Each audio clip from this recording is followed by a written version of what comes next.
All right, you guys asked for a deep dive on Sigmund Freud, and boy, are you going to get one. This is going to challenge everything you thought you knew about the father of psychoanalysis. Okay. We're diving into Frederick Crews' book, Freud, The Making of an Illusion. Right. It's a biography that really doesn't pull any punches. Yeah. And it really leaves you with this feeling of like, huh, is everything I know about this guy wrong? Yeah, it's really fascinating how different the popular image of Freud is, like the Freud we think we know, Right. compared to the reality that Crews presents. Like, what's in the book? Yeah. The book is really fascinating because it really goes into his ambition, his methods, and the impact of his work in a way that that really makes you think. Yeah, let's start at the beginning. So Freud's early career, the man who dedicated his life to analyzing others, seems to have had some pretty intense ambitions of his own. Absolutely, yeah. His early career was really marked by this constant pursuit of recognition and also, I think, financial success. Hmm. He seems to have experimented with a lot of different treatments that were, popular at the time, often without much scientific evidence to back them up. Yeah. And, he kind of seems like he was always chasing the next big thing. Like the whole thing with Freud and cocaine. Yes. Yes, exactly. The cocaine episode, it's a great example of this pattern we see throughout his career. Yeah. Where he becomes a huge advocate for something. Yeah. In this case, cocaine. He even claimed that it was a cure for morphine addiction. Mm-hmm. And his research on cocaine's effects was basically based on himself as a test subject. That seems like a bit of a conflict of interest, don't you think? Yeah, it definitely raises some red flags. You got to think about his research methods. And was patient care always his top priority? Especially, given what happened with his friend Ernst Fleischl von Marxow, who sadly became addicted to both morphine and cocaine under Freud's care. Right. That's a pretty, that's pretty tragic, and it really makes you think about the potential consequences of this, this enthusiasm that Freud had. Yeah. And his willingness to experiment on the people around him. Yeah. And it wasn't his only foray into, we could say questionable medical practices. His work on hysteria, especially, something called his seduction theory, feels, pretty problematic, especially when we look back on it now. Right, right. So hysteria, it was a common diagnosis in Freud's time. And it was often used to describe women who exhibited a wide range of symptoms like anxiety, emotional outbursts. Yeah. Looking back on it, it really seems like the term itself reflects a lot of the gendered assumptions of that era. Yeah. Like women were just inherently more prone to emotional instability. Right. Which we now know isn't true. Right, right. And then there's the whole seduction theory. Yeah, so the seduction theory was based on this idea that Freud had that a lot of neuroses stemmed from repressed memories of sexual abuse in childhood.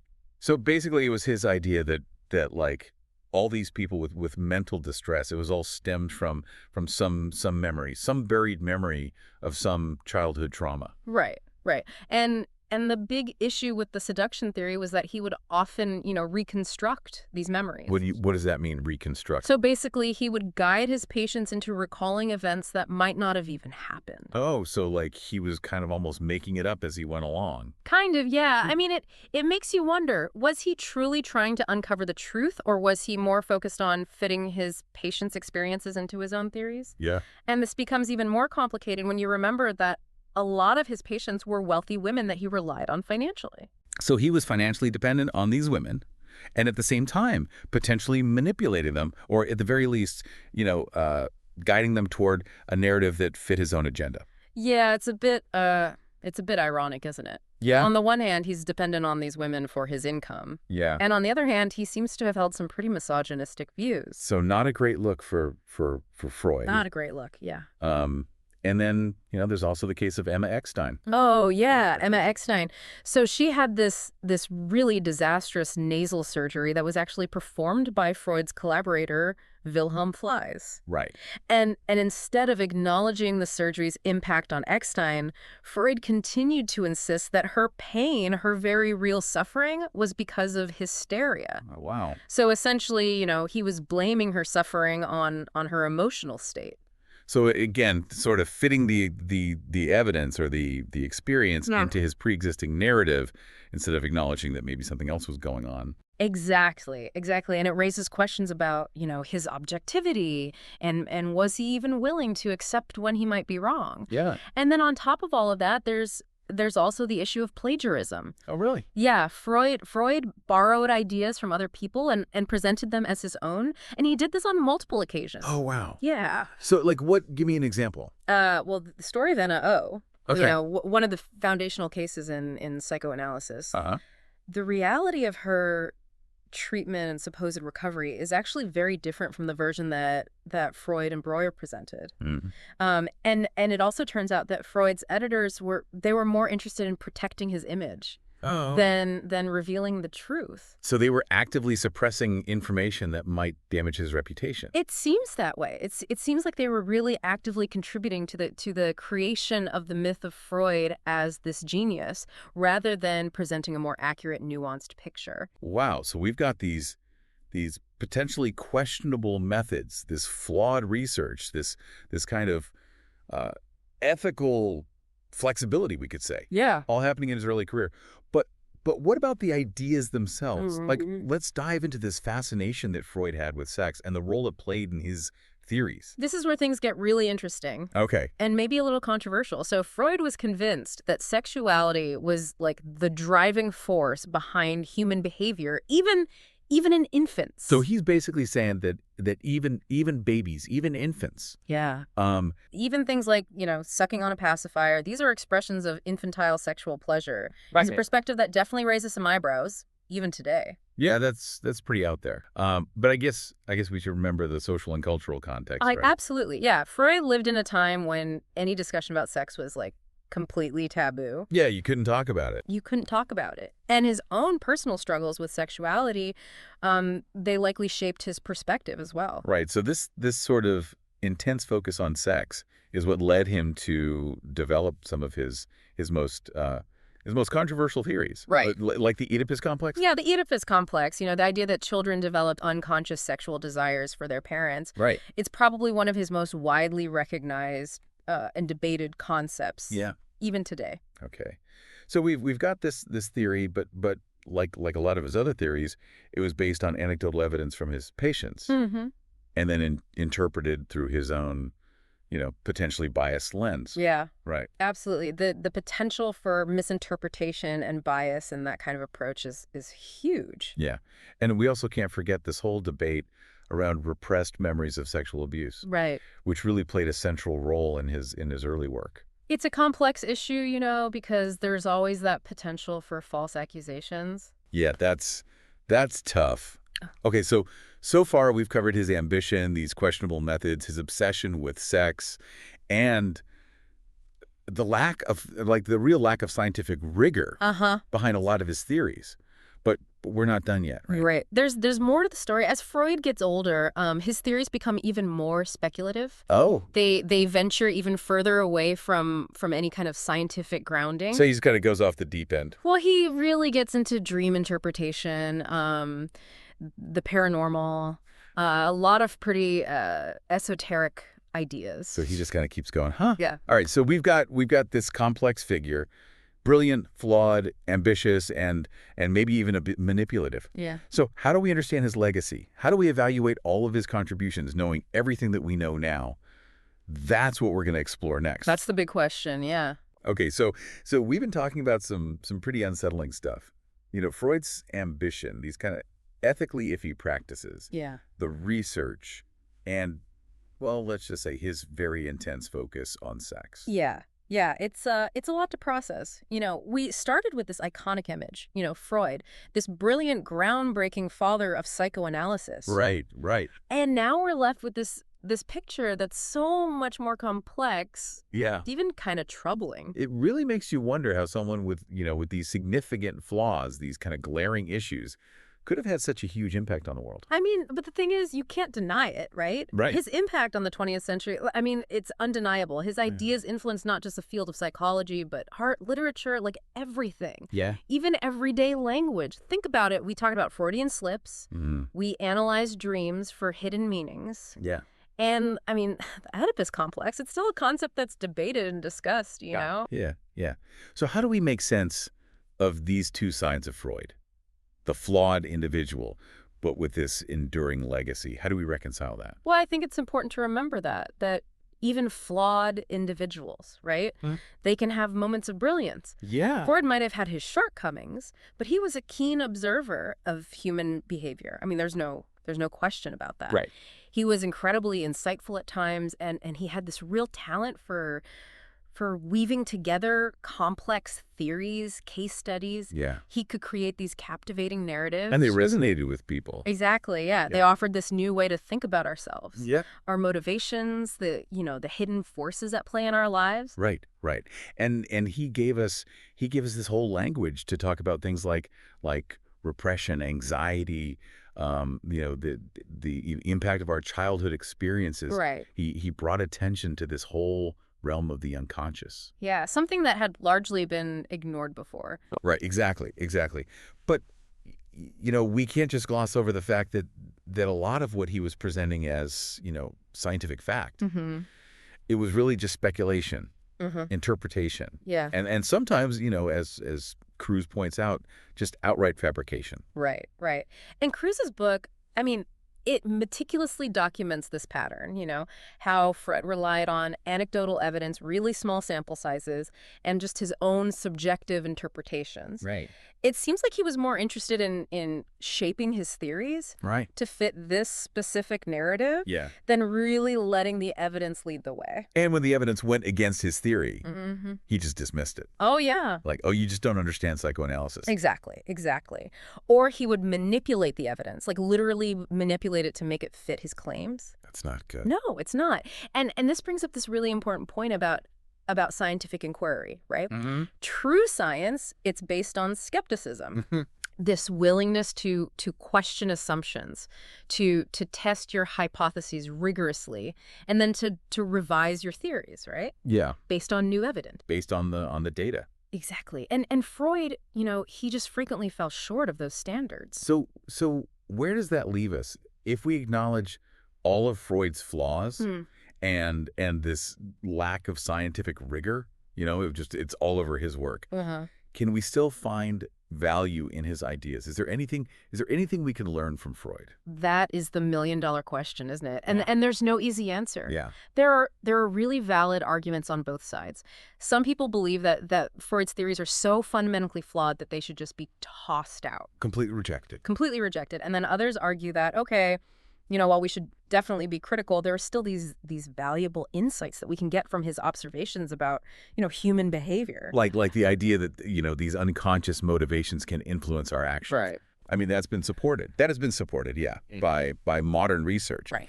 Even if the specifics of Freud's theories about the unconscious have been mostly debunked. Yeah. And his emphasis on the importance of those early childhood experiences, while it was often taken to extremes in his own work, it's also been validated by research. Right. So maybe the takeaway here is that we need to approach Freud with a healthy dose of skepticism, kind of separate the wheat from the chaff. Yeah. We can appreciate the contributions he made to psychology, to our understanding of the human psyche. But without blindly accepting everything he said as absolute truth. Yeah, I completely agree. I think it's really crucial to view Freud within the context of his time. Acknowledge both his brilliance, right, and those blind spots, and maybe most importantly, apply critical thinking to his ideas. Evaluate them based on evidence, on logic, Rather than just accepting them, taking them on faith. Right. And this principle, it goes way beyond Freud, right? Absolutely. Like, this applies to any information that we come across. Yeah. In this world that we live in, a world overflowing with information, it's more important than ever to be discerning consumers of knowledge. Right. We should question what we read. We should question what we hear, Yeah. We should seek out diverse perspectives. Absolutely, yeah. We can't just take information at face value. Right. Especially when it comes to these really complex topics like psychology, human behavior. I mean, we have a responsibility to engage with these ideas critically, challenge assumptions, form our own opinions, informed opinions. Yeah, this deep dive has been very thought-provoking. We've covered so much ground. A lot. But where do we go from here? What does all of this mean for us? for our understanding of ourselves and the world around us. That's exactly what we're going to explore in the final part of our deep dive into Sigmund Freud. All right, welcome back to our deep dive into Sigmund Freud. Yeah. It's been quite a journey, right? We've been unpacking the myth and the reality of this guy, this incredibly influential and also incredibly controversial figure. We really have. I mean, we've looked at his ambition, his questionable practices, his obsession with sex, the flawed research, the moments of genuine insight, and then just this undeniable impact he's had on our culture. It's a lot. Yeah. It really is. I think the big question, at least for me and maybe for you listening too, is like, what does this all mean for us today? You know, why should we here in the 21st century be thinking about this guy, this controversial figure from the past? Right. I think Freud's story, for all its complexities, all the contradictions, it really offers us some crucial lessons about critical thinking. He reminds us that we can't just accept ideas, even from brilliant minds, without really looking at them closely. Right. Without scrutinizing them. We need to look at the evidence, we need to understand the context, and we need to be willing to challenge assumptions. Yeah, it's like that saying, fool me once, shame on you, fool me twice, shame on me. Right, exactly. Looking back at how some of Freud's theories were just like embraced. Yeah. No one really questioned them. We can learn from those mistakes, right? We can be more discerning in the future. Absolutely. And this applies to everything, not just historical figures. Right. Think about the news articles you read, think about social media posts, even things that you hear from friends and family. Right. I mean, we're constantly bombarded with information these days, and really developing those critical thinking skills. It's so important.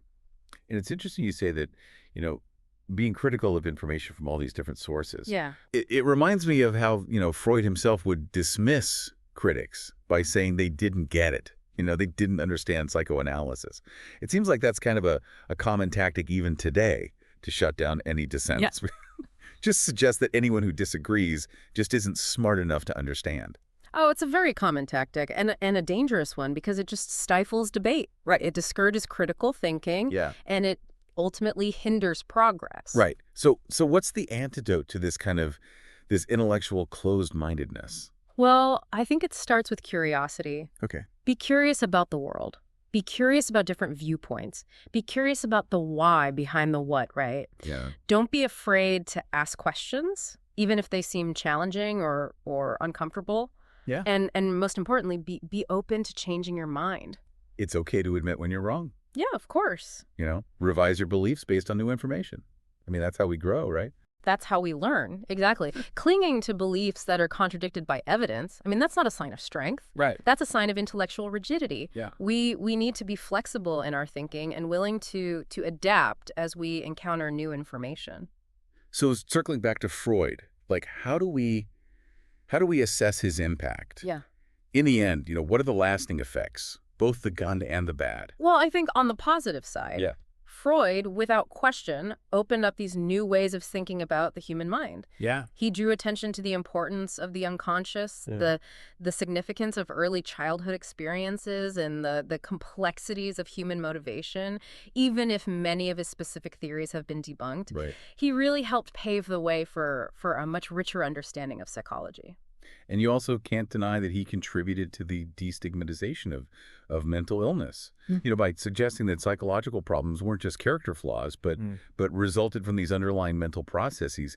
He really helped shift the conversation in a more compassionate direction. Absolutely. But, we also have to acknowledge the negative side of his legacy, too. Yeah. His overemphasis on sex. His often misogynistic views. Right. The lack of scientific rigor in a lot of his work. It's had lasting consequences. Yeah.